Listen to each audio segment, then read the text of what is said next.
ya misalkan kita emang selalu semangat gitu buat setting goal, target, kayaknya termotivasi itu. Tapi kan pada akhirnya kalau kita nggak punya sistem ya bisa gone gitu aja. I guess like konsep bahwa kita jangan lihat gunungan, kita ngelihat langkah berikutnya. Kadang tuh misalkan mau ngerjain sesuatu gitu di depan komputer gitu, kita udah mikirin tuh hal yang besarnya dulu. Padahal sebenarnya untuk kita mengaktifasikan activate yang tadi 5 menit pertama, mikirinnya hal kecilnya dulu aja gitu, kayak buka file aja dulu gitu loh. Disiplin itu sebenarnya aku tergerak sama sistem yang aku buat itu loh sebenarnya. Dari segi sistemnya itu pun yang sebelumnya aku malas, yang penting makan, aku mau makan enak apa segala macam. Ya sekarang aku being mindful aja gitu kan. Makan karena itu udah it's my like sistem yang aku build.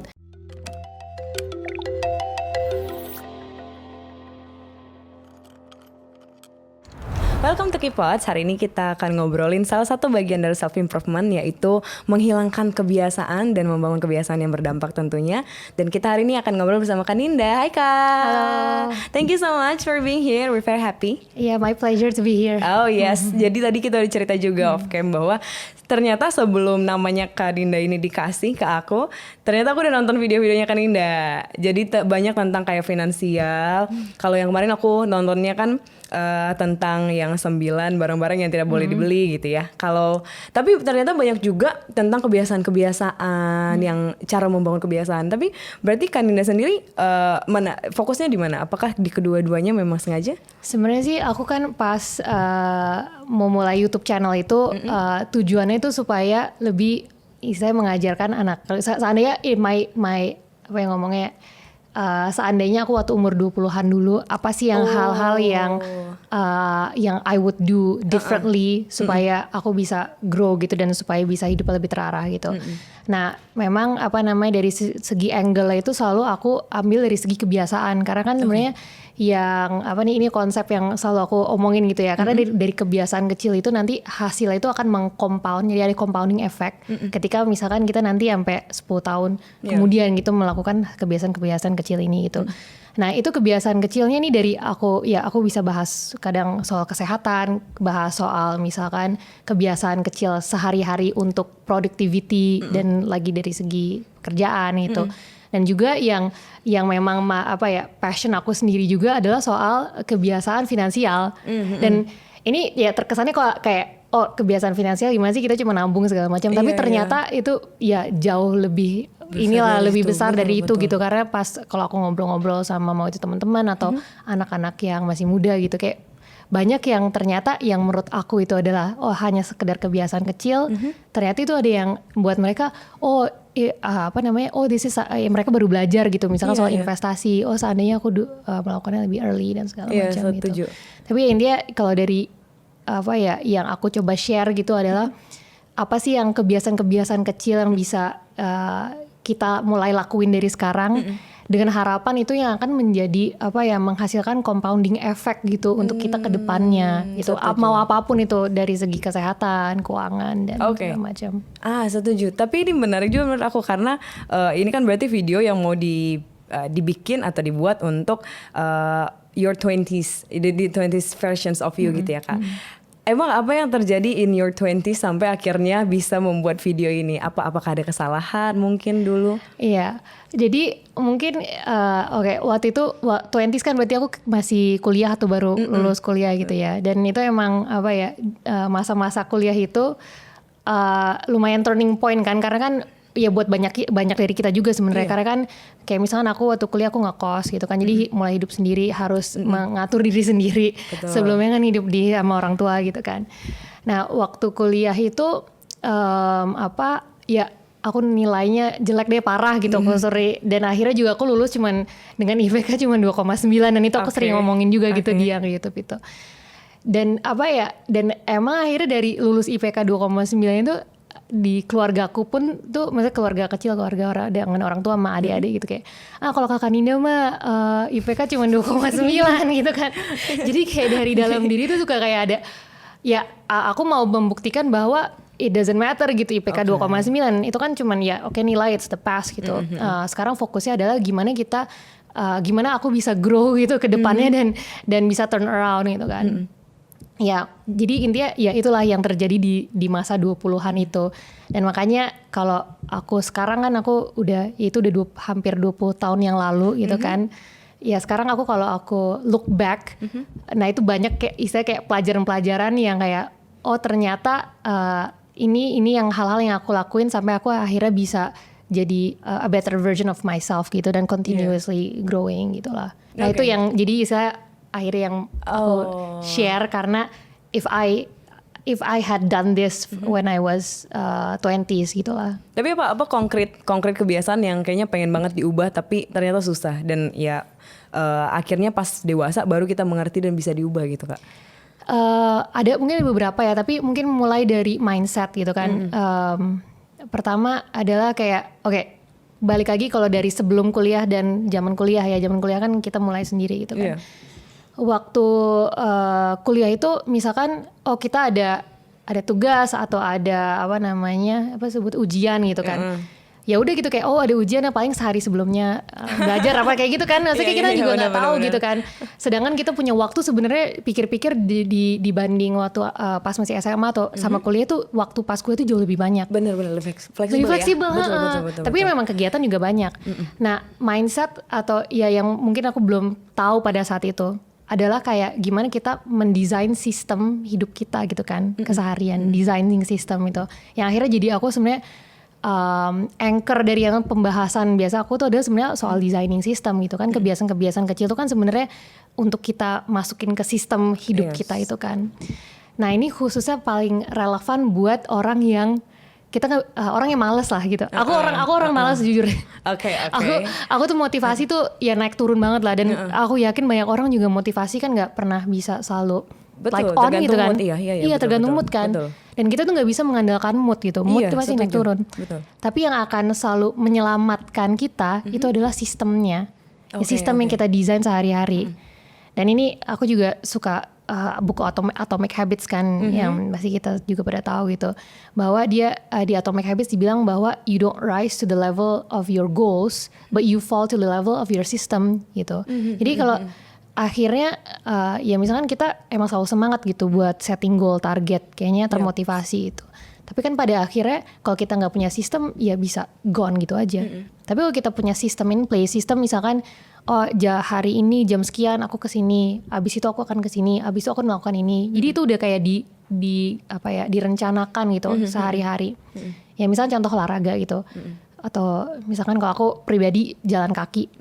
Dan aku punya anak-anak gitu kan, aku selalu nganterin pagi-pagi sekolah. Setiap kali aku habis selesai nganterin mereka sekolah, itu aku parkir, aku nahan diri untuk masuk rumah gitu. Aku langsung pergi, maksudnya langsung jalan kaki. Karena itu sistem aku gitu. Karena ketika kalau aku udah masuk rumah, ya udah kelar gitu, kalau langsung mager kan. Jadi malas. Itu salah satu kayak sistem kecil yang ya aku coba gitu kalau misalkan untuk jalan kaki doang pagi.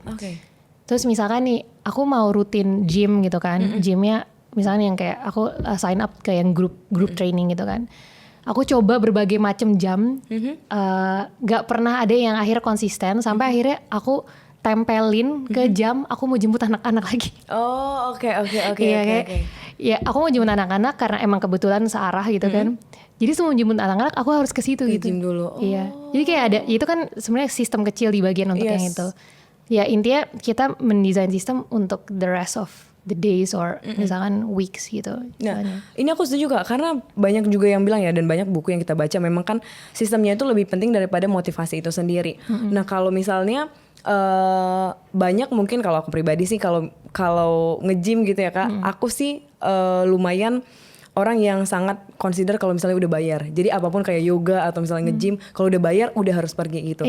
Tapi sebenarnya Kak pas di tengah jalan tuh kadang tetap ada rasa males sih. Apalagi misalnya kalau bayarnya ya anggaplah sekarang misalnya cuma 100.000 gitu ya. Terus kayak akhirnya nggak apa-apa deh 100.000 hilang gitu. Apa yang harus kita lakukan pas lagi gitu ya? Nah ya gimana ya itu ya. Sebenarnya konsisten itu susah sih. Emang iya benar-benar susah. Jadi ya mungkin ada beberapa teknik sebenarnya ya. Ya yang pertama tadi yang kalau misalkan kalau buat aku nih yang 11 misalkan aku selalu jam 11.45 itu aku udah harus caps gitu, udah di kalender dan segala macam gitu kan. Dan itu kan nggak setiap hari sebenarnya aku suka gitu, kayak aku nggak suka yang cardio training or ya HIIT training itu capek banget gitu ya. Tapi karena udah kayak misalnya nih aku udah punya tas gym dan segala macam, istilahnya aku kalau mau ke situ persiapan aku tuh cuman literally 5 menit doang. Aku nggak ngapa-ngapain, cuman ganti baju, cek gitu doang. Jadi kayak emang akhirnya kalau misalkan yang desain sistem itu bukan hanya misalkan waktu, tapi sampai misalkan nih, oke aku ambil contoh yang jalan pagi lagi gitu ya. Pas aku nganterin anak-anak, aku udah pasti pakai sepatu juga gitu. Jadi kayak ya mau nggak mau kita mengkondisikan badan segala macamnya untuk kesana gitu. Kita nggak bisa turn back gitu loh. Tapi kalau misalkan nih ternyata misalkan nih kalau misalkan mau tadi jalan pagi segala macam, harus naruh barang ini dulu, harus ganti baju dulu, sumpah itu bakal gagal gitu loh. Iya. Oke, jadi berarti kita bikin hal sesimpel mungkin untuk bisa support yang udah kita plan itu ya. Betul. Okay. Ada juga, nah ini sebenarnya ada konsep penting namanya habit loop kan. Nggak tahu pernah dengar apa enggak, Sandra. Jadi ini ada di semua, ini inti dari Atomic Habits book sebenarnya, dan ini kayak sangat applicable. Kan ada 4 nih habit loop. Pertama itu adalah make it obvious kan, make it jelas. Misalkan kita lagi mau makan sehat gitu atau dan menghindari makan yang nggak sehat. Berarti kan semua snack-snack yang ultra processed food nggak boleh ada di stok, nggak boleh di stok. Jangan gitu. Kelihatan benar-benar. Terus kan make it attractive gitu. Jadi gimana itu dibuat lebih menyenangkan buat kita untuk melakukan itu kan. Habis itu make it easy. Yang make it easy itu yang tadi contohnya, misalkan kalau mau keluar ya semuanya udah disiapin gitu, nggak bisa kita ada perdebatan di dalam kepala gitu kan. Dan yang terakhir make it rewarding. Nah gimana kita make that rewarding for us gitu.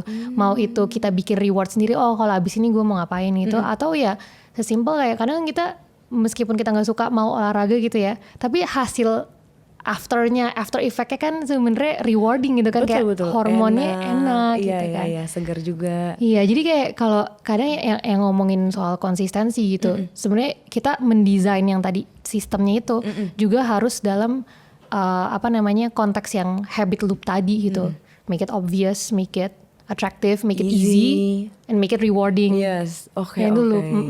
Dan iya supaya kita bisa konsisten tadi ya. Nah, what if kalau misalnya kita kan biasanya nge-plan gitu ya kan, misalnya ada to-do list gitu atau mungkin dimasukin ke kalender. What if one of the plan itu nggak berjalan sesuai? Karena kan biasanya kalau misalnya pagi kita udah jelek nih plannya, biasanya the rest of the day kayak aduh udah nggak bisa nih, gitu kan, udah pusing gitu. Apa yang harus kita lakukan? Ini kalau aku ya salah satunya makanya kadang dalam satu hari gitu ya, kalau kita ngeplan, kita nggak bisa to-do list kayak kebanyakan sebenarnya. Harus kita punya our winning list lah gitu. Kalau misalkan istilahnya karena yang paling penting itu adalah kita merasa that day itu sukses gitu kan. Dan salah satunya juga listnya itu bener-bener yang list yang top priority, sehingga kalau misalnya kita melakukan 2 hal itu atau berapa hal itu, we feel kayak kita menang gitu hari itu kan. Karena ada another thing juga yang mungkin relate ke melakukan habit gitu kan. Kita harus meningkatkan chances of success dan menurunkan chances of failure. Contoh, ambil gampang lagi, contoh jalan pagi. Karena ada orang yang bilang aku mau jalan pagi 30 menit tiap hari. Ya buat beberapa kita mungkin 30 menit fine tuh bentar gitu. Cuman kan buat orang yang baru mulai 30 menit kan kayak lama kan. Besar loh. Iya. Jadi kalau misalnya mau diturunin dinaikin success rate-nya, berarti kan si goal-nya itu daripada 30 menit, yang penting 5 menit aja gitu. Karena ada juga another thing yang aku belajarin bahwa kalau kita udah actionate, kita udah kayak misalnya 5 menit gitu, nanti akan datang sendiri itu kayak dari dalam moodnya, motivasinya untuk kita akhirnya jadi lanjut gitu. Oke. Jadi ya kalau balik lagi emang istilahnya how do you increase your chances of success buat diri gitu kan, supaya ya kita juga mendapatkan yang dopamin itu kan, kalau jadi you feel rewarded gitu untuk melakukannya lagi. Although memang kadang ya misalkan ada yang kayak nggak sesuai ekspektasi. Ini bukan ngomong konsistensi kan, ngomongin nggak sesuai ekspektasi. Ya kalau memang lagi ngerjain presentasi dan belum selesai ya gimana ya, emang it means kita harus set another time buat ngerjain lagi gitu kan. Bener. Oke. Kalau misalnya ini menarik juga karena pas yang ngomongin 5 menit, memang aku pun merasakan once kita udah into the work, kita sebenarnya kadang lupa dan ternyata menyenangkan juga ya belajar gitu. Ternyata menyenangkan ya untuk membaca buku gitu misalnya yang jarang kita lakukan. Tapi untuk action kita mengambil bukunya dan untuk membuka lembaran untuk kita nulis belajar tuh itu susah juga tuh Kak menurut aku. Apakah memang kayak udah ya harus dipaksa aja atau ada another tricks atau prinsip yang bisa kita tahu? Kalau mungkin kita take a step back dikit untuk mengerti gimana otak kita bekerja. Nah otak kita kan sebenarnya suka banget sama yang nyaman kan. Iya bener kan. Benar. Jadi kalau misalnya kita tahu ada sesuatu yang kita harus kerjain, dia kayak melakukan some kind of like cost and benefit analysis gitu. Jadi costnya apa? Wah gue harus ngerjain kayak gini. Benefitnya apa? Ya rewardnya kan gak instan kan, mungkin baru misalkan kalau itu presentasi gitu baru setelah dia present ke bos berapa hari atau minggu kemudian. Dan aku mau nge-kontras sama misalkan kayak kita suka refleks ambil handphone dan scrolling sosmed kan. Iya bener lagi. Dari segi cost benefit analisisnya gimana coba? Ya kan costnya gak ada cost kan. Iya. Gampang banget, benefitnya instan. Betul. Makanya kadang tuh kayak kita lagi mau melakukan sesuatu, kalau ada handphone atau apa ini kita suka refleks ngambil karena itu kita jadi dapat yang kayak reward instannya itu. Nah pertama kita harus memahami itu dulu sih sebenarnya supaya kita juga tahu lebih aware gimana caranya buat ngehack otak kita itu gitu. Ya kan dan soalnya kita semua tuh sama gitu, kita pasti mau yang nyaman, jadi kita harus lebih aware untuk kita ngehack gitu. Ya misalnya salah satu hacknya gitu kan pasti ada energi, istilahnya kayak activation energy untuk yang misalkan kamu ada kerjaan ngerjain presentasi which is bakal butuh banyak energi. Nah pertama mungkin triknya adalah ya kalau hal-hal yang seperti itu kamu harus ngelakuin di saat otak kita tuh paling banyak energi atau paling fresh gitu. Itu salah satu contoh dari segi planning the day itu kan. Terus juga yang tadi kan yang kita bahas soal lakuin aja hal sekecil apapun baru mulai ini kan. Dan itu ada yang apa namanya, I guess like konsep bahwa kita jangan lihat gunung kan, kita ngelihat langkah berikutnya. Kadang tuh misalkan mau ngerjain sesuatu gitu di depan ini kan komputer gitu, kita udah mikirin tuh hal yang besarnya dulu, ya kan. Padahal sebenarnya untuk kita mengaktifasikan activate yang tadi 5 menit pertama, mikirin yang hal kecilnya dulu aja gitu kayak buka file aja dulu gitu loh atau apa gitu kan. Jadi kayak atau misalkan kalau misalkan buku ya ambil aja gitu, buku yang mana ambil aja, buku yang mana harus spesifik karena otak kita jadi menghindari perdebatan di otak kita juga gitu. Dibikin spesifik banget dan diturunin banget itu. Jangan lihat gunung tapi lihat langkah berikutnya. Iya, setuju. Another thing yang ketiga ini adalah gimana kita hilangkan semua escape route-nya. Escape route tuh kayak ya handphone tadi itu kan sebenarnya kayak kita lagi ada perdebatan terus kita kayak aduh ya escape dulu lah ke sini gitu kan. Semua escape route itu harus dihilangin gitu, mau itu snacks lah, mau ini aku pribadi ya. Misalkan aku 2 minggu lalu lagi harus ngerjain essay gitu kan buat kuliah. Kayak apa namanya, aku di kamar, aku tutup pintunya supaya misalkan anakku nggak mondar mandir gitu. Terus handphone aku tetap taruh di kamar tapi aku taruh jauh dan aku put do not disturb supaya kalau ada notifikasi kecil tuh nggak ada getar-getar. Itu kan juga distracting kan otak kita kan. Aku bikin gitu juga. Di meja harus clean, ya paling cuma ada minum gitu kan, minum air putih. Sama bahkan di laptop, di screen laptopnya itu harus clean juga. Tab-tab jangan terlalu banyak tab ya. Iya tab-tab juga kalau yang lagi kita nggak mau kerjain harus ditutup semua. Aduh bener lagi Kak. Iya. Dan sumpah, dan even kadang kan kita juga kayak di laptop gitu kan screennya nggak digedein kan, cuma sekecil gini, jadi kita masih ngeliat belakang-belakangnya gitu. Ini sampai aku gedein semua, jadi yang aku lihat hanya itu doang. Jadi kayak segitunya, jadi kita nggak ada escape route dong. Benar. Kayak hanya itu doang yang bisa kita kerjain. Iya. Tapi aku yang ini setuju sih, karena bahkan kalau sekarang ya, aku ngeliat ya aku pribadi juga Kak. Kadang kita buka HP itu bener-bener tangan gampang banget, terus habis itu langsung refleks untuk membuka sosial media dan langsung scroll aja, itu bahaya sih menurut aku. Bahaya banget ya. Tapi dari ceritanya Kakak berarti lumayan tipe yang harus tenang ya. Karena kan aku melihat ya Kak, maksudnya teman-teman aku juga yang in our 20s, kayak aku tuh bisa membuat sesuatu atau misalnya aku itu bisa kerja bikin esai kalau misalnya di kafe atau misalnya pas perutku udah kenyang atau misalnya pas aku udah makan yang manis-manis. Jadi aku mengambil rewardnya ini dulu baru bekerja. Iya, bener. Nah ini apakah kesalahan mindset atau sebenarnya nggak apa-apa sih asal konsisten gitu. Kalau kakak prefer yang mana? Kalau soal tempat lokasi kerja di kafe sebenarnya ya kadang ada orang yang butuh like mood vibe yang beda gitu kan. Tapi yang tadi misalkan harus minum apa dulu atau makan.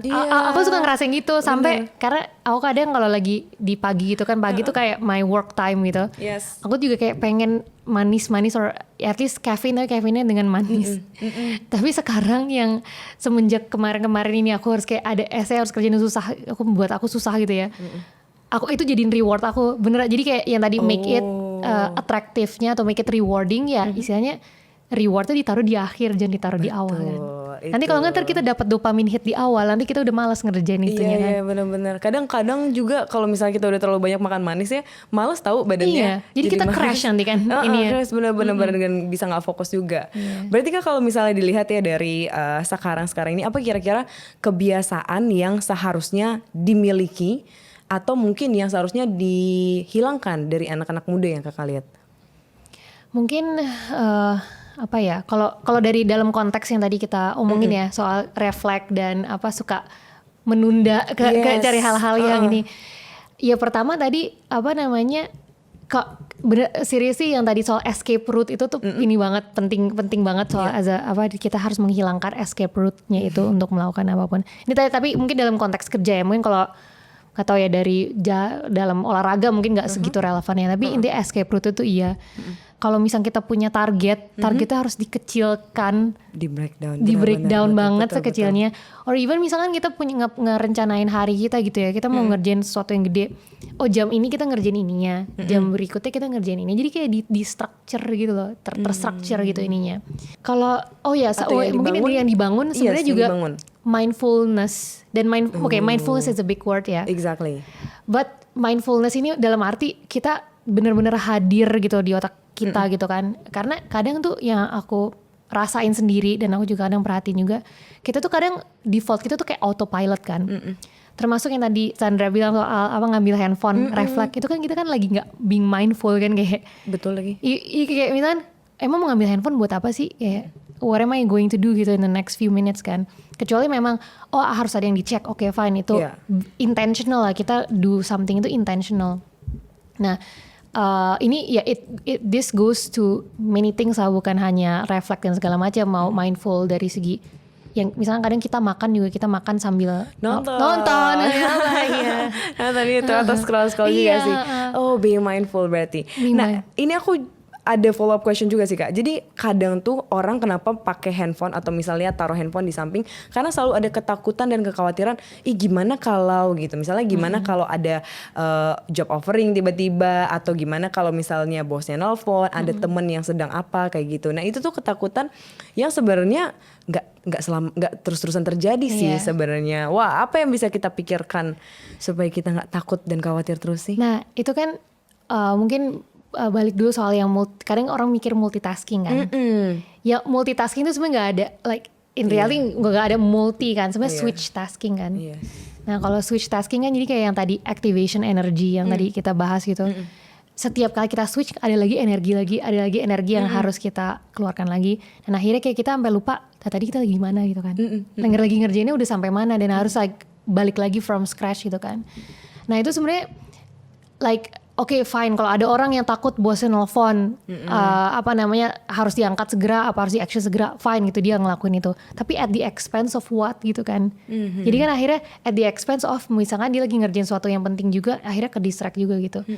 Jadi dan I was in that position in many times juga gitu kan. Karena waktu itu aku sempat kerja kayaknya secara pace tuh ini kenceng cepet banget gitu. Jadi kayak harus tek gitu. Tapi emang bener akhirnya kita tuh jadi energinya lebih cepat ke drain dengan kita switch. Makanya aku sempat bilang kan yang soal kayak blocking waktu gitu kan. Misalkan ya blocking waktu gak harus sampai 2 jam gitu, kayak misalkan 30 menit ini gue mau fokus ngapain, fokus aja gitu. Jadi do not disturb aja. Tapi setelah itu misalkan ya cek aja notifikasi. Misalkan ada bos, kalau misalkan dia nelfon, mungkin kan dia pasti nge-WhatsApp juga gitu kan, leave message, baru kita bisa respon balik gitu. Bener. Kan nggak harus in that minute gitu loh sebenarnya kan. Menurut aku ini mindset yang penting lagi Kak, karena ya aku pribadi juga lumayan takut kalau nanti opportunity-nya hilang. Kadang malah kan lebih parah kalau kita punya grup temen gitu ya. Kadang kehilangan momen untuk misalnya lagi rame nih grupnya, lagi ngobrol, terus kayak ya udah abis baru kita join gitu misalnya. Padahal sebenarnya nggak penting-penting banget ya, nggak apa-apa gitu kalau misalnya kita nggak in apa namanya real time-nya gabung sama kesenangan itu. Berarti berapa lama kira-kira Kak untuk kita bisa membangun kebiasaan baik itu tadi? Kalau ya ini kan mindset ya, kalau yang tadi barusan kita ngomongin itu jujur sih menurut aku kayak kan it's all about repetition kan. Dan even setiap repetition belum tentu kita perfect in those repetition gitu. Betul. Ya, tapi yang paling penting adalah kita aware. Yang kalau misalnya kita ngomongin soal being mindful gitu kan, kita mulai aware dan setiap kali tuh we just try to improve 1%, being 1% better every time gitu kan.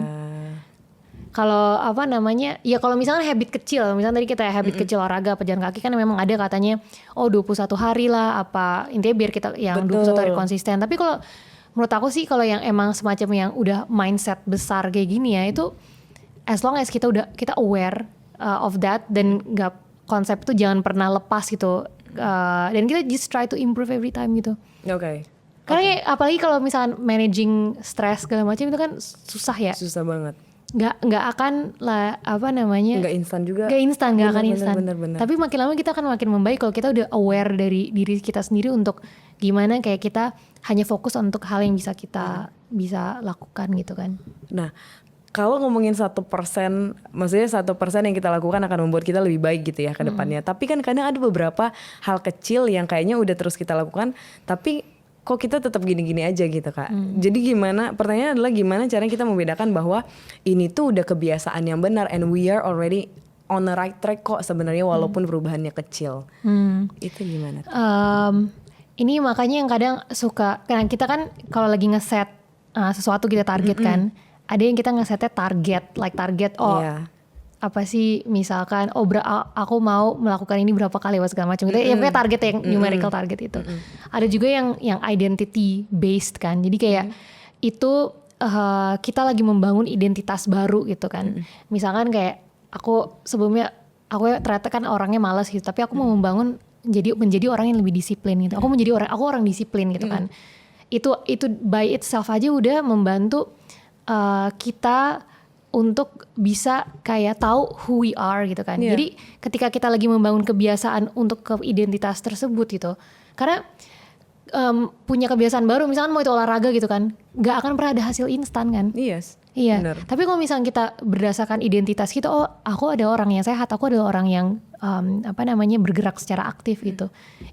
Itu akan automatically akan sesuai kan sama jalur yang kita mau bangun gitu. Oke. Karena ya memang kayaknya aku juga pernah bahas soal kayak this dopamine of misalkan kita habis lagi rajin olahraga gitu kan, berapa seminggu gitu, terus nanti dari estimasi VO2 max kita naik misalkan, itu happy kan, emang ada dopamin. Tapi kan itu juga misalkan butuh katakan seminggu 2 minggu gitu kan. Dan ya pada akhirnya yang menjadi anchor-nya gitu, yang menjadi foundation-nya adalah apa sih identitas yang kita mau bangun untuk diri kita gitu. Identitas berarti sama dengan goals kita juga gak Kak? Tapi tadi target ya sebenarnya goalsnya. Goals itu kan misalkan could be numerical goals gitu kan. Misalkan kalau simply aku mau turun berat badan itu misalkan itu goals. Tapi kalau misalkan identity, aku menjadi orang yang sehat, yang misalkan ya sehat apa sih ya harus didefinisikan gitu kan. Lebih spesifik lagi. Ya lebih spesifik lagi gitu kan. Aku orang yang bergerak gitu, misalkan aku orang yang aktif, kan biasa lebih aku yang orang yang aktif gitu. Atau misalkan orang yang lagi suka running dan emang mungkin cara dia buat bangun kebiasaan baru running, ya dia bilang aku adalah I'm a runner gitu kan. Ya gitu loh. Dan dengan ngomong gitu kan, ya masa iya gue runner tapi gue nggak rutin lari gitu kan. Jadi itu ternyata powerful juga ya untuk ke diri kita sendiri ya, karena mungkin banyak orang yang takut juga karena baru sekali 2 kali lari tapi udah mencap dirinya Playle Karcher gitu misalnya. Jadi kayak takut kayaknya gue belum sekeren itu deh untuk gitu. Tapi ternyata setelah penjelasannya kakak juga kita mikir bahkan identity itu harus di set dari awal supaya itu yang bawa kita terus ya. Oke. Kalau kakak tadi bilang kakak dari malas, maksudnya orang yang tadinya pemalas sampai disiplin, apa yang benar-benar kakak lakukan? Nah, aku kayak by default gitu kayak males tuh kayak apa ya, gak mager aja gitu. Kayak kalau misalkan gak ada yang ngajak, gak ada yang gimana tuh kayak ya males. Tidak inisiatif mungkin. Iya, gak inisiatif gitu kan. Jadi ya mager aja gitu kan. Terus misalkan ya suka nunda dan segala macam gitu kan.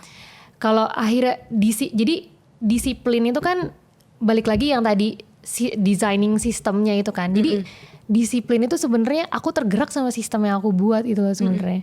Jadi kayak ya emang itu aku yang tadi identity itu penting banget juga ya. Tapi misalkan yang tadi aku bahas yang karena goal aku nih dalam my short term goal yang mungkin berapa tahun terakhir gitu lah. Aku emang beneran mau jadi orang yang merawat diri yang sehat gitu kan.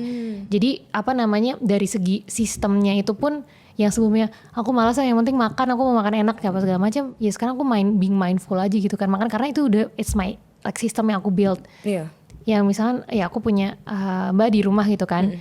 Yang masak gitu kan buat kita. Ya masaknya apa? Ya masaknya yang penting aku mau yang ada protein, aku mau banyak seratnya, aku nggak mau goreng-goreng gitu misalkan itu. Itu kan ada sistem yang aku bangun supaya setiap hari di rumah kayak gitu gitu kan. Ya intinya desain like sistem itu semuanya, even kalau misalnya punya anak gitu kan. Punya anak kan kita sering ngomongin support system. Support system kan ya itu kan yang kita bangun juga. Kalau enggak ya gimana kalau kita mau menjalani hari segala macam, kita kan pasti ada support system. Ya akhirnya kayak kalau in the context of dari orang yang istilahnya ngikut mood doang gitu kan, sampai jadi yang disiplin, ya itu semua akhirnya harus kita design our life gitu loh. Design our life supaya bisa jadi yang seperti itu gitu. Dan ini besar ya konteksnya kayak tergantung kayak kita mau apa sih, mau jadi apa gitu kan. Dan dari hasil, maksudnya dari pertamanya kita starting pointnya apa dan kita mau jadi apa, permasalahan yang mau kita solve itu buat diri kita tuh apa ya. Jadi banyak lah ini konteksnya. Tapi kalau to put it simply, kalau buat aku kan, dan mungkin banyak orang juga pengen jadi sehat gitu. Ya semua didesain, keseharian kita harus didesain seperti itu gitu. Iya supaya mendukung. Tapi kalau dari ceritanya Kak Ninda kan, maksudnya ini menarik karena menurut aku dari yang malas berarti kan yang mungkin gak ada inisiatif atau mungkin kerja seadanya gitu ya. Sampai sekarang yang kalau tadi kita cerita bahkan udah bisa konsisten bikin kontennya juga akhirnya menghasilkan karena kita bisa lihat dari performance-nya gitu ya Kak. Apa yang dilakukan sih atau apa titiknya? Karena kan kadang orang tuh gue belum ada titiknya aja nih makanya belum bergerak gitu Kak. Apa sih Kak sebenarnya? Kalau aku kan tadi mungkin yang kayak lulus kuliah dengan begitu dan kayak aku merasa kayak I just have to prove myself aja sih. Ya itu that's enough loh sebenarnya. Karena we're seeking for validation dari keluarga. Iya betul. Okay. Ya intinya kayak enough gitu. Kayaknya I've had enough. Kayaknya this time aku mau beneran like aku mau improve myself terus-terusan gitu kan. Karena aku merasa kayaknya aku nggak melakukan, I didn't do enough lah waktu misalkan pas zaman belajar, misalkan pas kuliah gitu kayaknya. Dan starting now kayak I just want to be better. Jadi kayak emang pada dasar akhirnya ada kayak keinginan dari dalam diri harus ada dulu gitu kan. Gak bisa kayak itu orang misalkan lagi ya emang malas-malas gak punya tujuan hidup, ya emang akan susah juga gitu. Jadi pasti misalnya pernah baca buku Design Your Life gitu kan, pasti yang pertama itu adalah tujuan hidup kita tuh mau ke arah mana. Dan emang gak harus yang kita harus punya defined goals dari awal gitu. Kita pasti namanya hidup kan bisa kemana-mana ya. Tapi setidaknya kita punya kayak draftnya lah istilah gitu. Kayak kayak aku mau gini, atau aku juga bisa begini. Jadi bisa ada berbagai alternatif tujuan hidup. Tapi tetap intinya poinnya adalah harus ada tujuannya gitu loh. What do I want to be 20 years, 15 years from now gitu kan. Oke. Kalau misalnya ada orang yang masih bermalas-malasan dan masih kayaknya menikmati banget hidupnya, tidak kemana-mana, dan kan biasanya ada orang yang bilang kan, ya lihat aja ntar hidup membawa gue kemana gitu ya Kak. Apa yang harus dilakukan? Apa mindset yang benar-benar harus diubah dari situ? Nah, tricky question ya, good question. kadang emang ada orang yang kayak go with the flow gitu kan, tapi yang aku juga pelajarin gitu ya, buat kadang orang yang go with the flow itu karena dia juga udah punya dapat happiness dari yang dia lakukan gitu. Kadang gitu ya. Jadi mungkin dia belum punya defined ini, tapi aku nggak ngomong dia malas-malasan ya. Misalnya dia go with the flow aja misalkan ya. Dia punya pekerjaan yang giving dia happiness dan dia content dan segala macam gitu kan. Ya apa namanya, kadang tuh mungkin orang seperti ini dia akan baru merealize as seperjalanan gitu kan. Misalkan nanti at some point kalau dia menemukan sesuatu gitu kayak ini nggak sesuai sama like yang tadi kayak go with the flow dan dia happy gitu, baru akan biasanya orang tersebut what should I do gitu. Iya, dan memikirkan goals yang baru lagi mungkin ya. Kayak apa nih harus dilakukan gitu. Tapi poinnya adalah ketika misalnya buat semua orang yang mau yang orang yang go itu flow segala atau misalkan kita orang yang merencanakan dari awal, emang harus kayak selalu curious untuk apa aja sih alternatif yang bisa aku lakukan gitu. Kadang nggak tahu ya, kayak anak mungkin yang dari observasi aku gitu ya, anak-anak zaman sekarang. Aduh kayak nggak dapat kerjaan, emang that's the economy sekarang gitu kan, susah dapat kerjaan. Tapi what can I do gitu kan? Kayak maksudnya what can they do gitu, kalau emang dia stuck gitu nggak bisa dapat kerjaan, what can they do gitu. Apakah dia coba belajar ini, belajar apa, atau mengexercise berbagai alternatif. Mungkin harus coba pekerjaan seperti ini dulu atau pekerjaan apa gitu. Jadi kayak bener. harus being curious untuk selalu mencari aja gitu loh. Setuju, karena hidup juga menurut aku hidup adalah full of explorations juga. Jadi kita harus explore banyak hal juga, dan memang betul. Ya emang exercise juga, kadang menang kadang kalah ya, it's okay lah, it's a part of life juga. Iya betul. Setuju. Kalau misalnya ada orang-orang yang sudah mulai untuk membuat kebiasaan tapi ternyata mungkin kayaknya masih jauh nih Kak menemukan ini nih gitu. Karena kan kayak kita misalnya bikin konten gitu ya, kita belum menemukan winningnya. Kayaknya ini kita di sini nih. Apa yang kira-kira dilakukan? Apakah keep going atau mungkin ya mencari, mungkin finally realize ini bukan jalan gue nih kayaknya gitu. Menurutku kalau keep going kan it's like the keep going spirit ya. Tetap maksudnya kalau lagi kayaknya nih kok nggak konten gitu, kok kayak lagi nggak perform segala macam gitu kan. Ya kita kan sebagai manusia ya kita emang harusnya mengevaluasi dong. Maksudnya even dalam hidup kan juga begitu gitu, kayak kita harus selalu mengevaluasi. Dan hasil evaluasi kadang misalkan mengarahkan kita harus pivot atau kita tetap go yang arah yang sama. Dan pivot kan belum tentu kayak misalkan kayak ngomongin konten gitu kan, niche. Kadang misalkan niche harus berubah pertajam. Itu kan sebenarnya form of pivot. Itu kan pivot kan berarti kan. Betul. Tapi itu juga datang dari hasil evaluasi, dan hasil kita kok kayaknya nggak sesuai nih ya. Tapi kita pelajarin lah gitu. It's the same thing in life gitu. Kadang misalkan mau kita punya pekerjaan apa gitu kan. Kayaknya ini nggak sesuai nih, atau I'm not learning anymore gitu. Karena aku sering banget dalam merasa kayak gitu pas masih berkarir gitu kan. Kenapa kadang aku pengen bisa selalu pindah-pindah bagian tuh karena kayak kok di sini aku udah nggak merasa belajar lagi atau apa gitu. Ya udah, then I want to pivot, I want to learn new things gitu kan. Ya, dan itu menurut aku strong reason juga untuk orang bisa berpindah-pindah. Iya. Kalau misalnya Kak orang lagi memulai kebiasaan baru gitu ya, tapi mungkin di perjalanannya kadang kan kita tidak bisa mengontrol kalau ada yang lebih baik dari kita gitu kan, terus merasa mungkin tertinggal gitu. Apa yang biasanya, dan mungkin Kak Linda pun pernah ngerasain hal itu, apa yang kamu katakan ke diri kamu sendiri? Nah, comparison ini kan emang kayak bahaya banget ya sebenarnya buat pikiran kita gitu kan, buat our own mindfulness gitu kan. Mungkin salah satunya yang langkah paling gampang ya, dan ini pasti buat banyak orang bisa relevan gitu.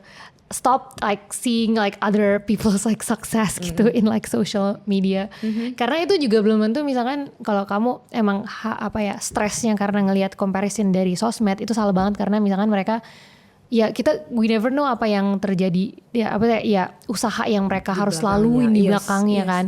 Struggle-nya segala macam, I'm sure banyak juga yang melalui hardship gitu untuk dapat situ gitu.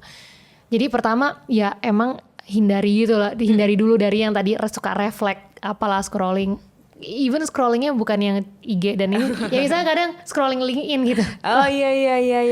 LinkedIn lagi ya, karena kan it's full of achievement, full of orang-orang mendapatkan pekerjaan baru mungkin ya. Bener. Iya. Tapi kan ya kita butuh misalnya LinkedIn kadang ya buat nyari kerjaan gitu kan, buat sama bahas itu. Terus atau misalkan ada yang butuh posting gitu. Iya. Tapi kalau itu ya udah gitu, like don't scroll dan ngeliat oh ini orang gitu, itu kan jadi comparisonnya datang dari situ kan.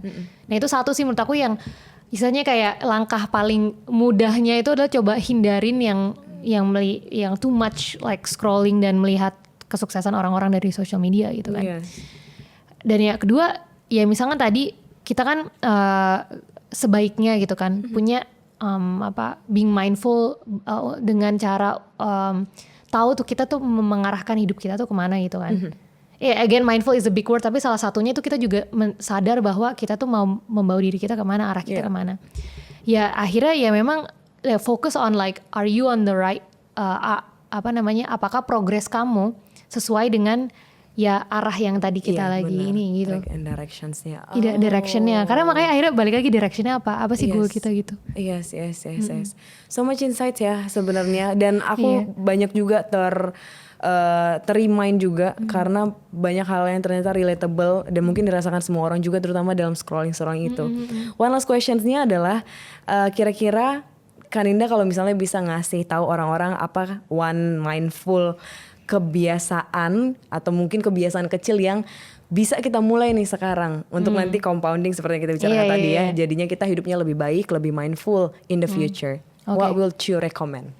Oke, aku boleh ada 2 kali ya. Boleh. Mungkin satu yang soal never stop learning, never stop being curious itu kan. Dan itu ya misalkan itu bakal terturun sampai ke level habit paling kecil dalam keseharian. Misalnya kita jadi suka baca buku, kita jadi I don't know like konten-konten YouTube itu kan banyak kan sekarang dari podcast yang very insightful gitu kan. Ya just never stop learning dan just always be curious. Even kalau misalkan kita belajar sesuatu dari YouTube itu, ya di search lagi lah gitu loh. Jangan bukan di YouTube ya udah gitu. Cukup. Tapi kayak kalau harus di search lagi gitu. Karena kita juga kalau mau mendalami harus begitu kan. Or cari buku yang sesuai gitu. Jadi ya punya that mindset, that kebiasaan of never stop learning and always be curious itu menurut aku penting banget. Kedua, ini side track sedikit tapi menurut aku soal keuangan. Dan aku suka ngebahas kan. Ini penting banget even buat dari anak-anak yang masih kuliah atau baru mulai kuliah gitu.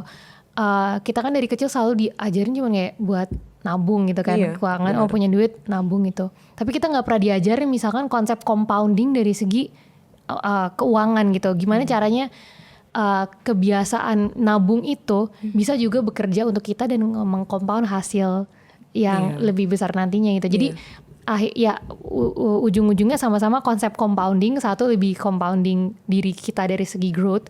Satu lagi adalah gimana kita juga invest our money. Kalau misalnya kita ini supaya kita juga bisa compound ke depannya gitu.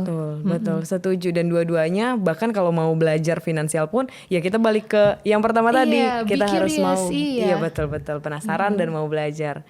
Thank you so much Kaninda. Ini banyak banget insights-nya. Semoga teman-teman yang nonton juga bisa belajar banyak dan bisa, yang lebih penting adalah bisa take actions dan mengaplikasikannya ya. Terima kasih, sukses terus Kaninda dan terima kasih teman-teman. Sampai ketemu di episode selanjutnya.